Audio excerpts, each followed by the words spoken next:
Hello 2025 and hello world and universe! Oo, huli na po yung mga ireregalo ko sana sa family ko na dapat nung December last year ko pa dapat binigay sa kanila. Pero sabi nga nila guys, save for the last. O diba?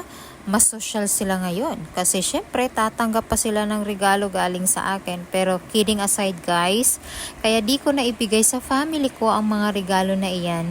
At ngayon lang talaga natapos, sa dami ba naman namin di ko makumpleto kaagad. Ayaw ko kasi guys magbigay ng regalo na para sa isa lang. Gusto ko lahat sila meron para hindi naman unfair. At isa pa guys, wag nyo nang pansinin yung binalot ko. Alam nyo na kung anong binalot ko guys. Ang importante dyan kung ano ang laman ng regalo ko. At syempre, kahit di kamahalan ang regalo ko dyan guys, ang mahalaga, makita ko lang sila na masaya sa pagbukas ng mga regalo na yan. Happy na din ako. Sabi nga nila guys, it's better to give than to receive. Pero ako lang talaga yung hindi nakaka-receive. Thank you!